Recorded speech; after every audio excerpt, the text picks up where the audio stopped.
Mr. Styles, would you please give us your full name and DOC number? Glen Styles, 369475.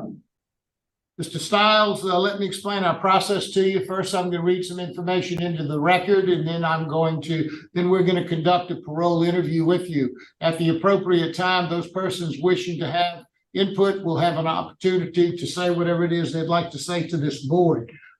Speaking on behalf of your behalf today is Ms. Christy Sheremy with the Louisiana Parole Project, Mr. Norris Henderson with First 72 Plus, your aunt, Ms. Leatrice Dupree.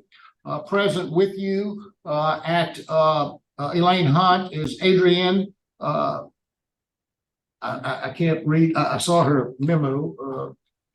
Ma'am, would you introduce yourself? Good morning, board. Adrienne Hutchison, attorney with the Louisiana Parole Project and the LSU Law Clinic. Thank you. Also present is Ms. Teresa Styles, your mother. Owen, I'm having trouble reading the name here. Owen John, I'm not sure what that is. Amari Francis, Patricia Ellison, Sharon Ellison, and Jeffrey Molan. Speaking in opposition will be Mr. Randy Meyer with the Jefferson Parish District Attorney's Office, Ms. Lisa Barrios, and Mr. William Gilmore. Once we have that hearing, you'll have an opportunity to say whatever you'd like to say to the board. Then your lawyer will close it out for us, and then we'll vote. Do you understand our process, sir? Yes, sir.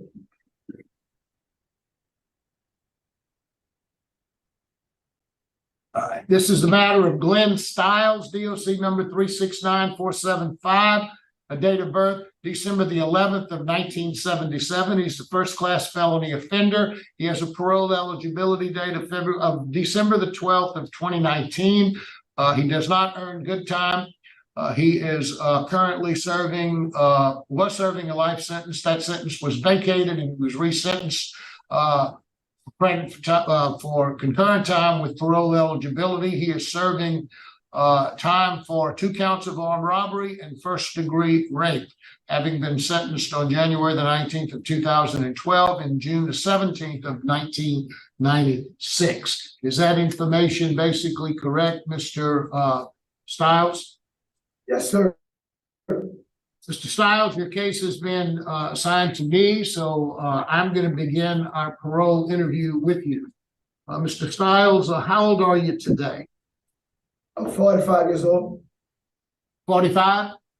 Yes, sir. And how long have you been in prison on these charges? 3 more days will be 29 flat. And you were a little bit shy of 17 years old when this occurred. Is that right? Yes, sir. Tell me a little bit about, I want to talk a little bit about who you were back then at almost 17 years old. Were you in school at the time? I was in the 12th grade. I was a senior in high school. I was an athlete. I was into a lot of educational programming. Come up in a single parent home in a private area in New Orleans. And you were living with your mother? Yes, sir. Drugs or alcohol involved at the time with you? Yes, sir. Tell me about drugs and alcohol. When did you start using drugs? Somewhere around 14, 15 years old. What did you start using? Occasionally drinking and smoking marijuana. Did you progress from marijuana to other things? Well, on the street, I eventually progressed while I was in prison. Okay. Prior to that, what were you using while you were on the streets besides marijuana? Were you drinking? No, I was drinking and marijuana. I was drinking, sir. How often were you smoking marijuana? Probably 3-4 times, probably a week, something like that. Probably more of a week, I think. Tell me about this. Tell me about these horrible crimes that you committed. So I want you to walk me through very slowly. I have all the police reports, but I want you to tell me what you did. I want to see how honest you can be with this, okay? All right. Tell you about the charges. We have 2 set of charges. December 2nd, 1994, we were smoking weed, drinking alcohol, just riding in the car. And me and my co-defendant was just going around just robbing random people. On December 2nd, we just this typically just robbing people, not really fully understanding the depths of what was going on. Just robbing random people at gunpoint. Had a gun in my hand. That was December 2nd. One of the purposes that we robbed was William Gilmore. So December 3rd, my co-defendant come and pick me up. He like, man, bro, that was fun, bro. Let's do that again. And we was robbing people, and we went through the apartment complex that's in Metairie. And going through the apartment complex, they had a door. So he said, I bet they got money there. I'm like, man, don't worry about that. Come on, let's go.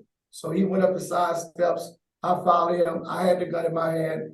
We entered the house, and Miss Kelly, Miss Brett Bodas, they was there. We asked for money. They said they didn't have no money. I had Brett Bodas at gunpoint. Co-defendant began to sexually assault Miss Cobb. And as he finished, I gave him the gun. He owed Brett down. I sexually assaulted Miss Cobb. We took a shotgun, and we took like, I think a foam, and we fled the scene.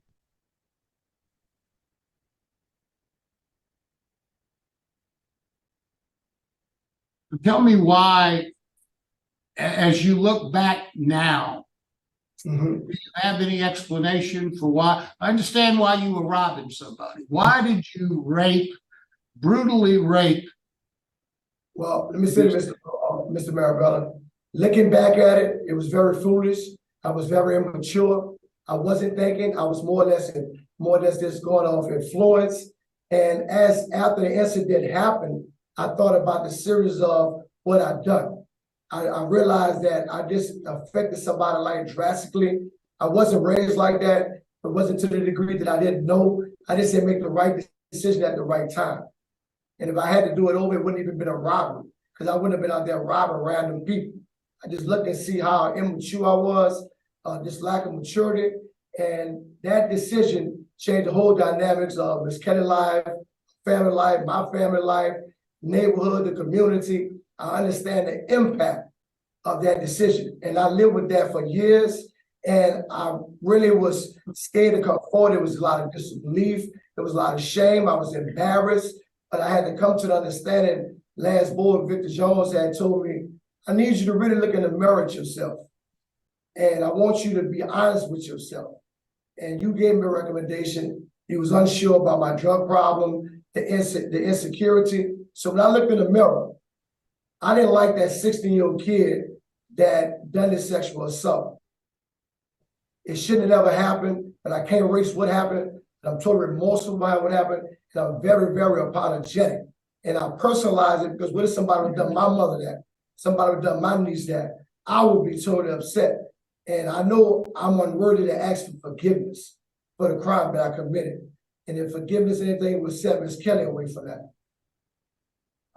I asked you a few minutes ago about drugs, and you said that you didn't progress from marijuana until you got incarcerated. So let's talk about the drugs that you used while you've been in prison. Tell me about your drug addiction.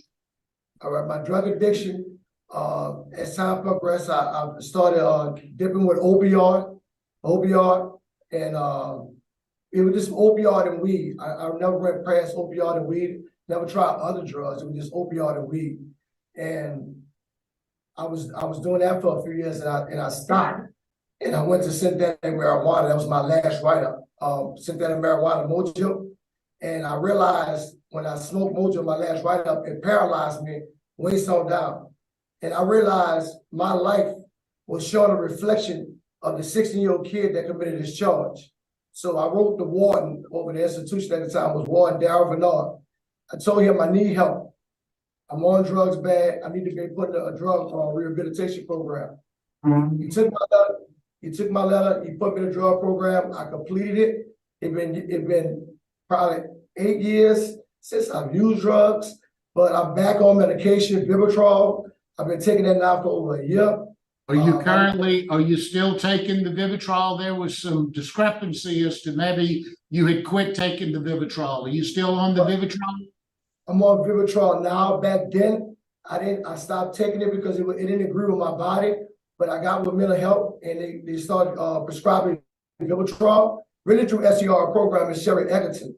They had the shot, they had the pills. So I prefer to take the pills, because it didn't affect my body like it did the first time. So I've been actively taking these pills for like a year now.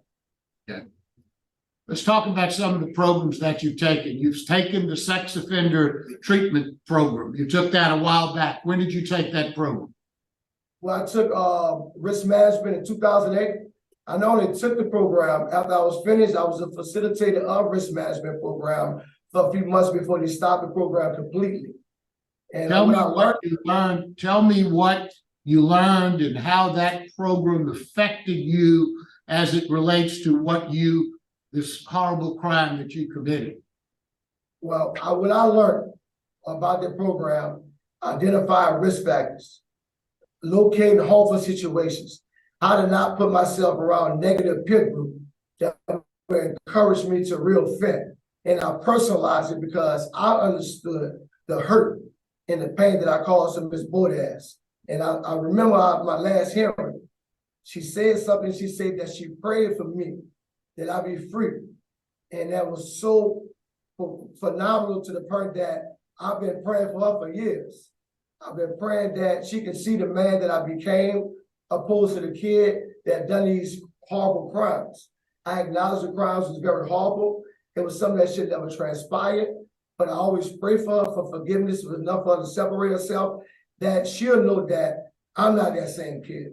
And risk management helped me not only deal with risk factors, identify them, and show you how to stay out of harmful situation. What other programs have you taken and you've taken a lot. I've looked at all of the programs, all the certificates that you have. Tell me just a few of the programs that stand out in your mind that have helped you and how they've helped you. Outside of risk management, I took a program called Tapuco. Tapuco deal with the only person you cheat is you. They show you how to change negative thinking patterns and replace them with positive thinking patterns, because everything started habit form. Once it becomes a habit, it becomes second nature to you. Then you automatically do these things. This is a program that I facilitate. We deal with mental health and we deal with behavior management people daily. So the more I facilitate Tapuco, I've learned that it helped me maintain my sobriety. It helped me to stay focused. It helped me not to reoffend. And I'll be open about my situation, because I know they got other youngsters that's in the same situation. That one decision turned the whole complexity of so many people's lives. So outside of Tapuco, we got RDAL.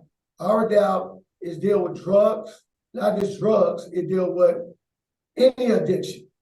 Whatever your addiction is, we deal with behavior management. They got something called RSAs, rational self-analysis. What they do with that is every day you're supposed to do self-inventory of yourself. You replay your day out, you find out, how can I done that situation in a better way? How can I do this? So I'm always in the mindset of making a positive decision, making the right decision before I just respond. Because I realized at 16, I was impulsive as well. And my drugs have been a part of making me do these horrible crimes. That's why I hate drugs. And I've been doing years without them. And I always tell people, anytime your mind is altered, you cannot make an effective decision. So I stress that. Tell me about some of the educational or vocational programs that you've taken. Tell me what you learned, what you're going to do when you get out, if you get out. So tell me about what you learned there. Well, if the board see fit to let me out, the most recent certificate I learned was electric level 1 residential. It's a very hard course, but it's interesting. I learned how electric run. I learned how you maneuver. I know the conduits. I've learned so much with electric. It's something I want to do if I get a chance to get out. I'm a certified carpenter as well. Worked on the carpenter crew in Angola for like 18 months. And I'm cooking, I do cooking, but what I want to do is do electric and carpentry work. How about community service work? What kind of community service work have you done while you've been in prison? Community service work I do, I'm a mentor. What I do is I all my time that's available, any events that come up here, I speak at the events, I share my story, I interact with these brothers one-on-one, because a lot of them show. They don't realize how blessed they are. So what I do is I always make sure they know that, man, you got an opportunity, you got a break. I was at your age, I didn't get a break. I made a bad decision. It cost me life and 99 years, and it's an ongoing situation. All I can hope if I get granted a parole date, I don't have an out date. So when I get opportunity to express these to these young brothers, and some of them be older brothers, and they understand that the power of decision making, the power of making choices. So as I understand it, as I express it to them. When was your last write-up? February 27th or 29th of 2015. And what was that for? It was for synthetic marijuana. It was for synthetic marijuana mojo, intoxication and possession of synthetic marijuana mojo. What is your trustee status? Level 3. What they give for when you have a sex charge, they give you level 3.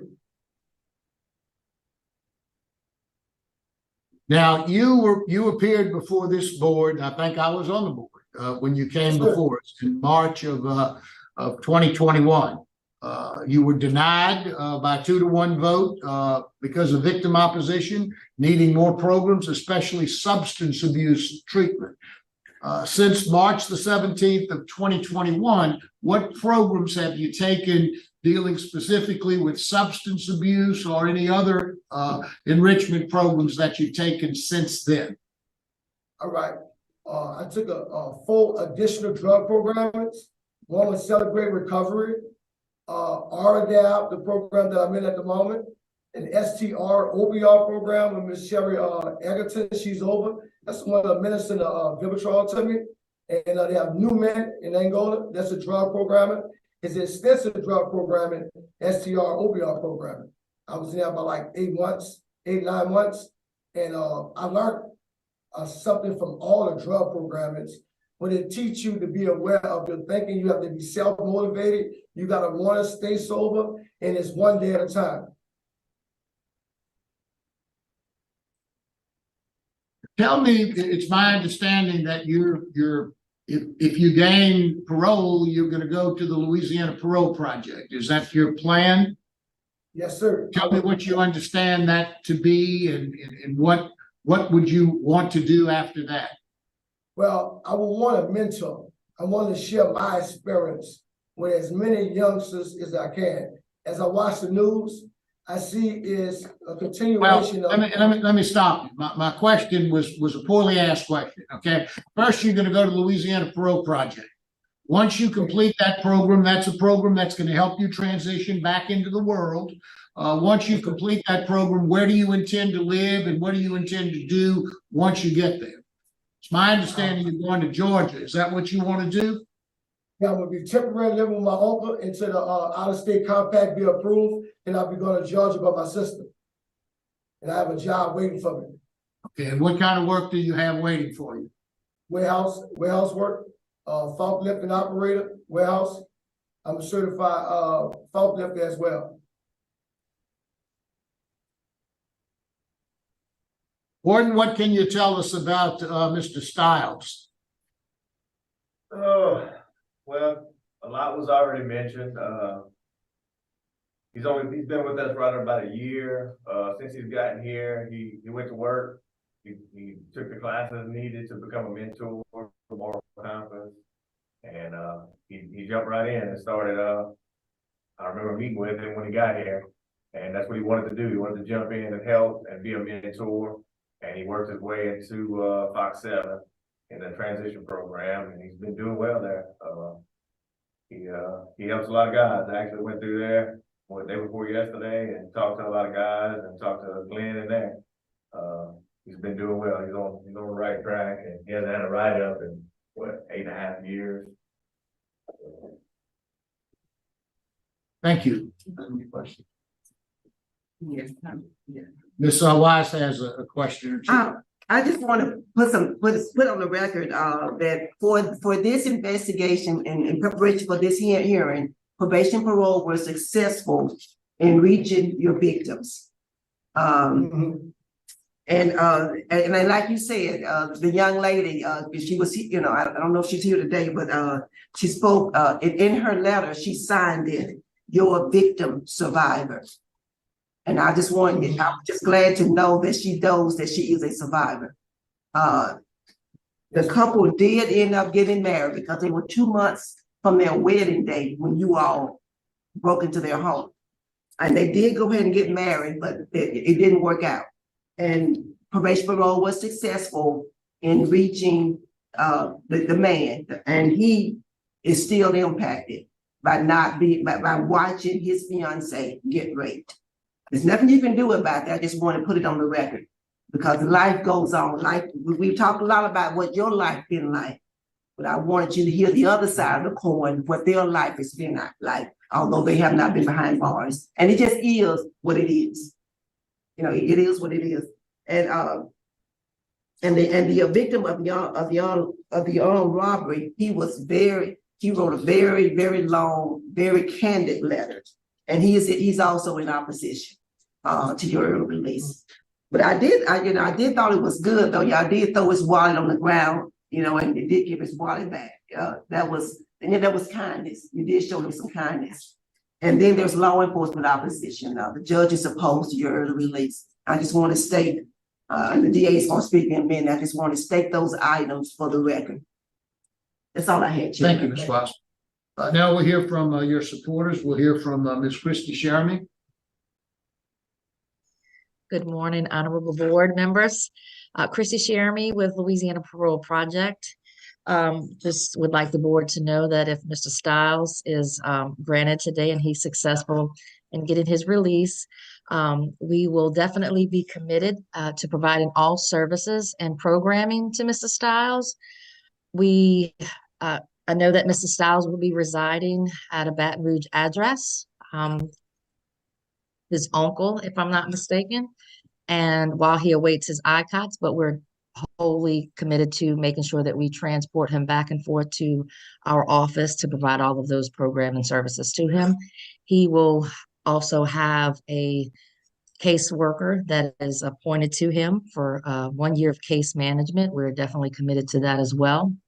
Even after he goes to Georgia, once a client, always a client. Immediately entering our phase 1, he will be given a mental health eval, a substance abuse eval by our on-staff social worker. So we just wanted to make the board aware that he definitely has the full support of the Parole Project if in fact he is successful in his release for today. Thank you. Thank you, Ms. Sherman. Now we'll hear from Mr. Norris Henderson. Good morning. I've been knowing Glenn since his incarceration, and I've kind of like watched a boy become a man. When I first encountered Glenn, I was coaching one of the football teams in the prison, and he came to try out. And, young guys, I was like a father figure to them. And I would always tell them that, hey, man, we're having fun and games, but the serious side of it, if you have to kind of come to grips with who you are, what caused you to be here? Because when I realized the kind of talent that I was coaching on that team, I would always ask myself, what happened? What went wrong? These little kids should be on their way to college. They shouldn't be in prison. And to hear Glenn elaborate about all the struggles that, he went through, and, a lot of it happened after I was released. But for him to kind of like approach Warden Bernard, ask Warden Bernard for some help. That was one of the things inside of a prison environment. Folks, they struggle with asking security for help. There's a stigma that surrounds people even interacting with folks in corrections. And so the fact that he went to the warden, asked for help, and Warden Bernard, being who he was, reached out and kind of like got him on the right direction.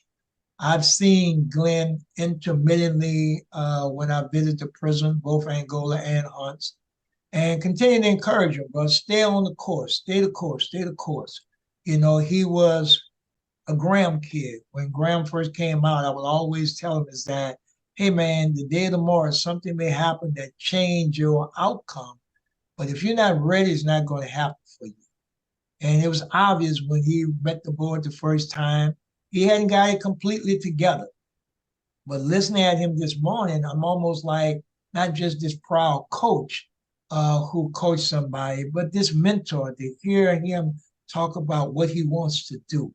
And I think that's one of the things, I'll be honest with you, I was kind of hoping that he wasn't going out of state because we're partnered with the Center for Restorative Justice. And we work with youth about these bad decisions that we make at the same age.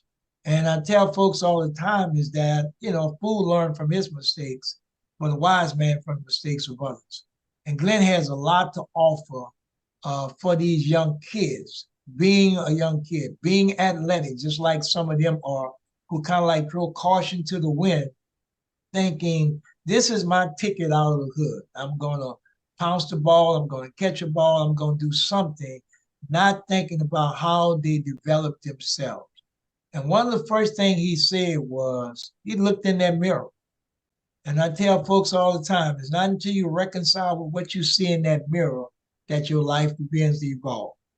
And so hearing Glen this morning, again, I'm proud to have coached him, have mentored him, and I can really say he's grown from a boy actually to a man. And I would just hope that this board really consider giving him the opportunity that when the Supreme Court ruled in Graham that kids, need these second opportunity to prove to themselves and to prove to everybody else that they have come to grips with the horrible crimes some of them have committed. Thank you. Thank you, sir. Now we'll hear from Ms. Leatrice Dupree, Mr. Styles' aunt. Ms. Dupree? You're on mute, man. You need to unmute your microphone.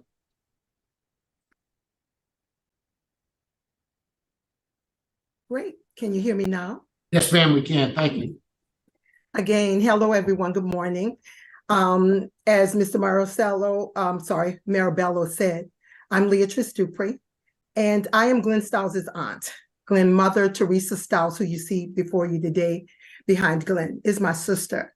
I consider Glen my child as well because I helped to raise him. He grew up in my household with my daughter, and we celebrated milestones together as a family.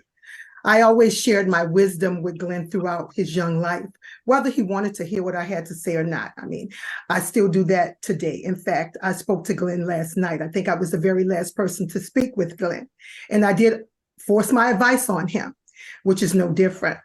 Glen respects me. He respects my opinion, and he respects me as well.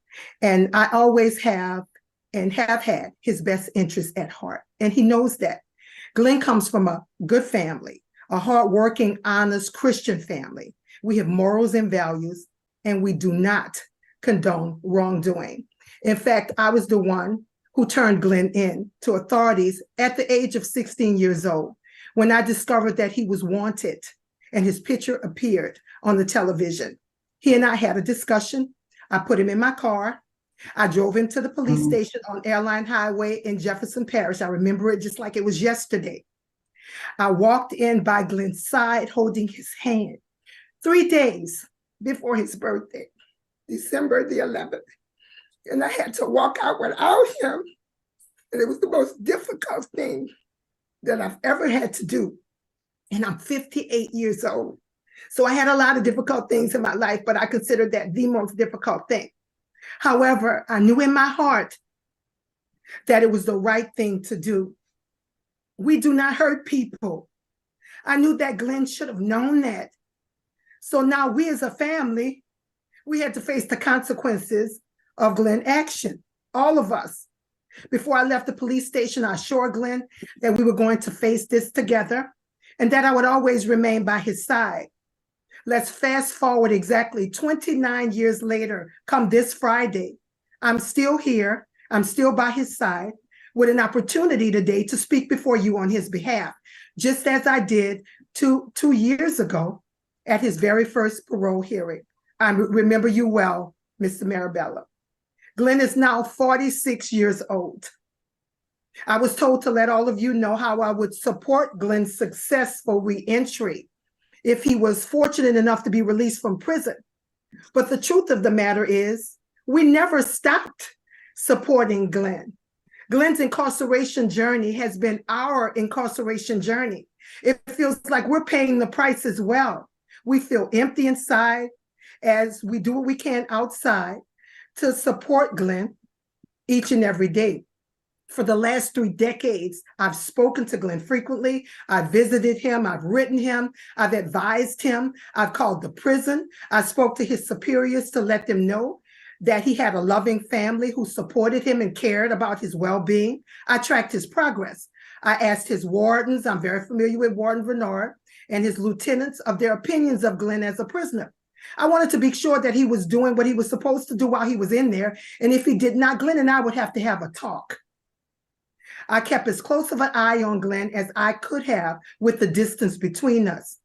And over the years, Glen couldn't wait to call me and share the good news regarding his numerous accomplishments, as mentioned, acquiring his carpenter certificate, electrician certificate, computer technology certificate, and more frequently, he was elected to enroll in the counseling involving victims. More importantly, rather, he was elected to enroll in counseling involving victim awareness and impact for the crimes on the victims that were committed. Along with, yes, ma'am. Yes, sir. Along with faith-based enrichment. Furthermore, I was very impressed with his affiliation with the Department of Corrections drug program, RDAD. I'm very proud of Glen.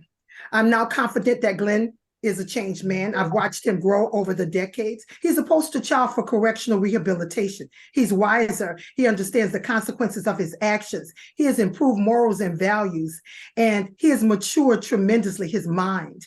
In addition, he's now setting himself up for success instead of failure. And he has proven that to everyone and me through his actions and throughout his incarceration. I believe now is Glen's time. It's finally here. He's done everything that you have asked him to do. You all have asked him. He's ready to re-enter society and now demonstrate to all of us that he can be a contributing member.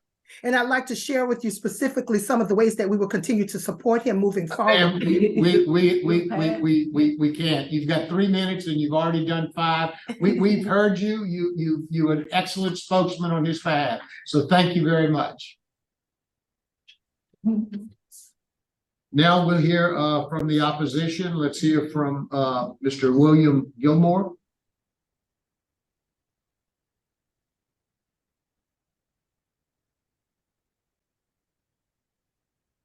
Gilmore, can you hear us, sir? Mr. Gilmore, unmute your microphone.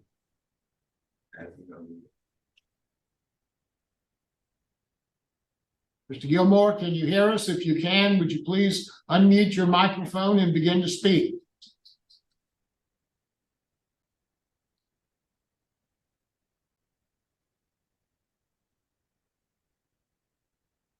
We'll come back to it. Okay. Yes, sir. Miss Lisa Barrios. Yes, sir. Good morning, Miss Barrios. If you would introduce yourself and tell us what you'd like us to know, please. Lisa Barrios, formerly Lisa Cobb, then Borders for 2 months. I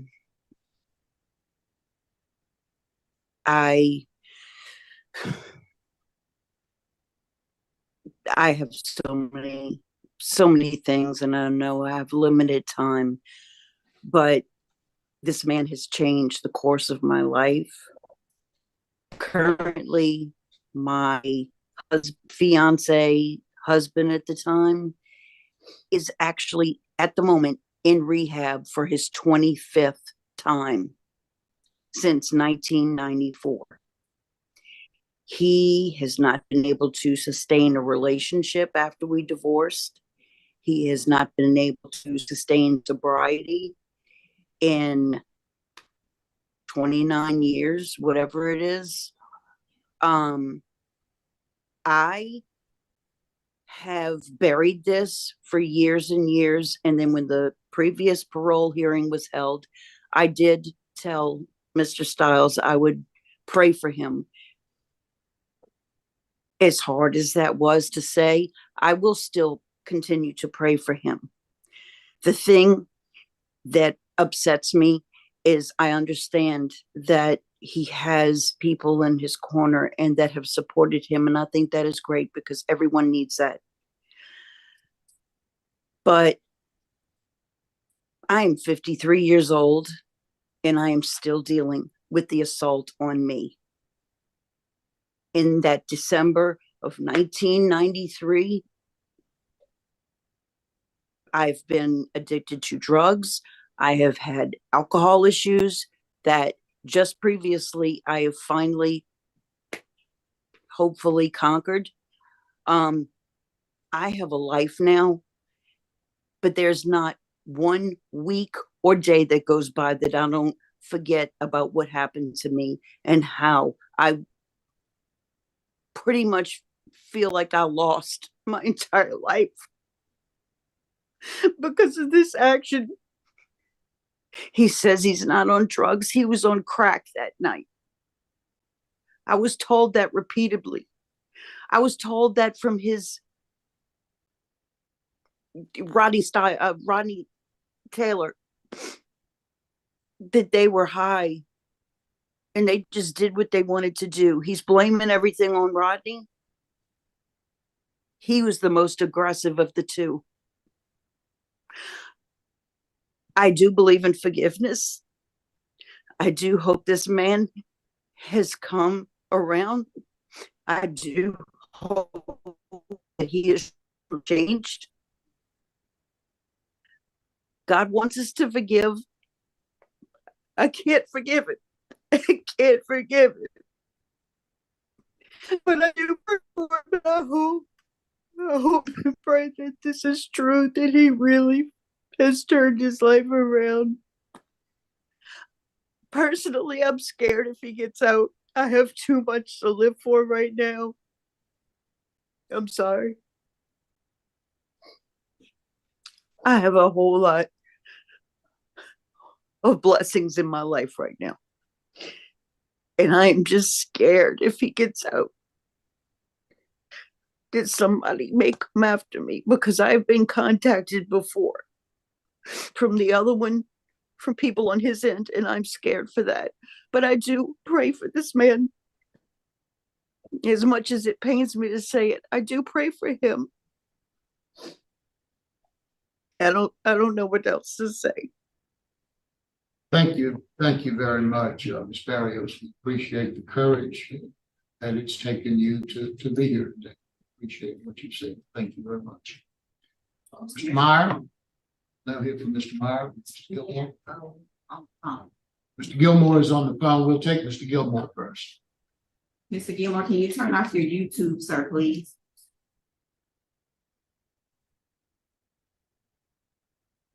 Good morning, Mr. Gilmore. Can you hear us? Yes, I do. Mr. Gilmore, if you would give us your full name and just tell us what it is you'd like us to know. My name is William Gilmore.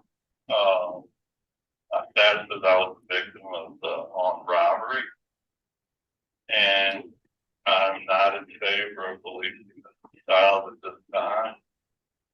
I understand he had a good family life and everything, but I am skeptical of his law. And the job I have these days, I listen to a lot of gentlemen come up to me, and it's almost like a scripted thing that I've come to realize people with the supporting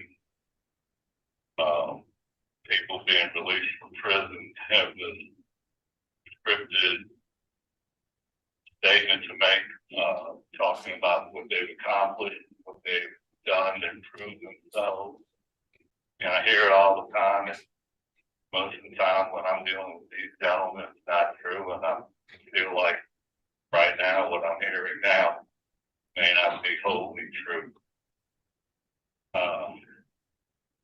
I know that he says he's sorry about what he did, but he's sorry about what he did after he's been caught. He's been doing it. Last time when we had the other hearing, you know, and he's saying how he was scared child trying to fit in with these other gentlemen. And when I was being robbed, he was the one telling Mr. Taylor to blow me away. He treated that like 67 times, telling him to blow me away, just blow me away. And he didn't. He did not sound like he was some scared kid. He sounded like he was the leader in that episode. And I just do not feel good about him coming out living amongst the public. And I just feel like, you know, if he gets out, there's a really good chance he's going to do something else again like he did before. You know, I know he's taking all these programs and stuff, but, you know, I mean, I've seen a lot of people do and tell you they've done things just to get their way. And I feel that way about this. And I know he has supporters behind him from the project, whatever that lady was with. All I have to say is if someone feels strongly about having him released, they should ask themselves would they like to take him and come live with him, their families and themselves. That's all I have to say. Thank you very much. We appreciate your comments, Mr. Gilmore. Mr. Meyer? Yes, sir. Randy Meyer, Assistant DA, Jefferson Parish. Good morning. We're strongly opposed to Mr. Styles' request of parole. I will say he is very, very lucky to have a lady like his aunt in his corner. She's very impressive. There's very strong victim opposition in this case. At the prior hearing, there was a mental health evaluation in the record. Which was not a very positive report. I do not see a mental health evaluation in the current record that's before us now. Styles was a leader in these crimes. He's a very violent individual. He committed some violent offenses here. If he is released today, I think you're sending a signal to all of the criminals that we have in the state, in the city, particularly the juvenile offenders, that committing the crimes, there's no real accountability, no real consequences to those actions, because you're gonna let him out in less than 30 years. He's gonna be let out, possibly, for committing a violent rape and a couple of armed robberies. We don't think there's sufficient time served. And if we go back and look, I know he's done a lot of good things since he's been incarcerated. But if you look back at his disciplinary record, he had 3 sex offenses while he was incarcerated. One in 2004 when he was 27, 2006 when he's 29, 2014 when he's 37. His brain has developed beyond the juvenile brain that they all like to talk about. He was an adult at those times and continued to commit sex offenses. For those reasons and the very strong victim opposition, we're opposed to his request. Thank you, Mr. Meyer. Always appreciate your comments. Mr. Styles, is there anything you'd like to say before we allow Ms. Hutchinson to wrap it up? Yes, sir. First of all, I want to express my remorse. I'm very apologetic for the victim lives that are affected. Sexual assault against Ms. Cobb, armed robbery against Mr. Gilmore. I understand that they have a right to feel what they feel. I hope that you can see that who the man that I became, opposed to the kid that I once were. Every day of my life, I just strive just to get an opportunity to make things right. Some things you cannot change, scars that has been inflicted, and I realize the magnitude and the impact that my decision had made at such a young age. I'm not making an excuse. I take full accountability for all the charges I have committed. And I just ask that you can see my heart and see the man that I became, more opposed to the kid and done these horrible crimes. Thank you for your time. Thank you, Mr. Styles. And Ms. Hutchison? Yes, good morning, board. There's no denying that Mr. Styles committed a series of horrible crimes at 16 years old with his older co-defendant. Crimes that he's owned up to and he's taken accountability for, and he's expressed he's truly sorry for and understands the pain towards his victims. But I asked the board to look through the lens of Graham when we consider Mr. Styles here. Because Graham states that his behavior at 16 is not indicative of who he would become in the future. It stated that juveniles lack maturity and undeveloped sense of responsibility. Studies have shown that adolescents also have a heightened susceptibility to peer influences. Glen's aggression and recklessness essentially would have been heightened just with his peer being present. And it's not he wanted to, it's a wiring thing. It's something that's not in adults. It triggered the incentive programming in juveniles when they are in the presence of their peers, which would exasperate Glen's recklessness at the time. But Mr. Styles has changed. He took into account everything the board said. There was an issue with his drug abuse. He's completed 11 additional substance abuse programs. He's a mentor, he helps. He got back on a opioid dependency program. He's on Vivitrol, he takes it regularly. The Louisiana Parole Project has worked with STR and Capital Area Behavior Management. So we're fully capable of getting Mr. Styles the continued Vivitrol treatment if he is released. They asked Mr. Styles to take a look at himself, to do some self-reflection. He's done that. He spoke about Tapuco and how he's able to reflect and look at himself on a daily and make changes and influence the lives around him. He's worked in programs like Cultivating Compassion, Victim Awareness, and the Accountability Letter. And to be clear, Mr. Styles did not contact his victims. While he did write an accountability letter, he didn't reach out to anyone. I know there's a concern about his write-ups, but in the past 10 years, Mr. Styles has only had 2. 76% of his write-ups are over 17 years old when Mr. Styles was still in his 20s. He's taken into consideration everything that you guys have asked of him. He's gotten trades, he has a residency plan with his family, and he's had multiple job opportunities. He has the full support of the Louisiana Parole Project. He's become a mentor, he's become a helper, he's grown. And in the eyes of Graham, he's done everything that Graham anticipated, that he would make a change and that his 16-year-old self would not be indicative of his 45-year-old self. For all these reasons, we ask the board to please consider Mr. Styles to be released on parole. He has a low Tiger score and a low risk of recidivism. With any stipulations the board sees fit that may make the victims and the district attorney feel comfortable, we're willing to take. Thank you. Thank you, Ms. Hutchinson. Board ready to vote? I recommend executive session to discuss confidential matters related to this case. Second. Second. Roll call? Tony Marabella, Yes. Pete Freeman, Yes. Parole. Yes. The time is 9:45. The board is going to be at recess momentarily to go into executive session to discuss matters of a confidential nature. Okay, the Committee on Parole is called back to order. We're back out of executive session. The time is 9:52. The panel is ready to vote. First off, I would like to thank everyone who spoke today, especially Ms. Barrios and Mr. Gilmore.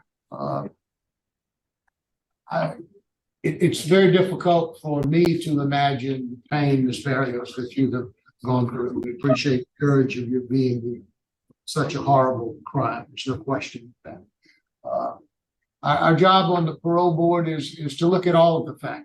And one of those factors certainly is the horrible nature of the crime. And this one is some of the worst that we've seen. As a pardon board, we have to look at the totality of the circumstances. Who Mr. Styles was at the time. This was his age at the time he committed this crime. He was 16. He wasn't 17 yet. The law provides 2-3 days make a difference. But he was 16 years old. We know what Graham said and why Graham said it.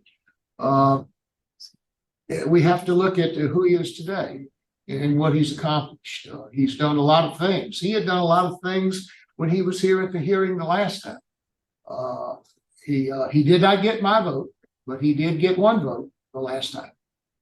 And there were some things that I thought he needed to do to gain my vote.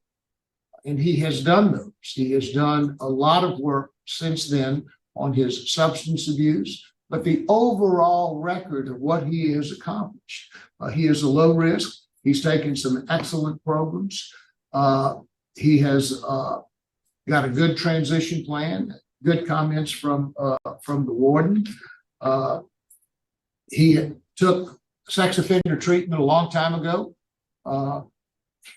He has explained to us exactly what he's learned by that. And I do sense true remorse. My vote today would be to grant his parole to the Louisiana Parole Project, follow all of their recommendations, and then thereafter ICOTS to Georgia. I would also require that they would do, I know, a substance abuse evaluation and a mental health evaluation, follow all of those recommendations. And thereafter, 3 AA meetings per week, random drug screens for 6 months, 5 hours of community service work, absolutely no contact whatsoever. Victims in this case or the victim's family, and to follow all of the sex offender registration requirements and laws. So that's my vote, but I'm only one of 3 votes. Ms. Wise. Thank you, Chairman. Mrs. Styles, this is a very, very difficult, situation. To everyone that participated here today, I hear you. I hear you. And as your attorney said, we have to follow the law about who you are today, what you have overcome. And that's the whole point of the parole board, is to determine if the person who committed the crime and the person that sits before us, if they are different persons, then it inclines us to vote toward your release. You did a great home. You did. You healed, and now you've been helping others. And that's all I can ask from any human being. You do a great harm, you heal, you repair yourself because you are a wounded person, because hurting people hurt people. And then you start helping others. You've demonstrated that today. So my vote is to grant as well. I would like for you to stay at the Louisiana Parole Project for 6 months. You need that. They are experts in doing what they do. And you need all of that before you leave. Now, and you need it one-on-one.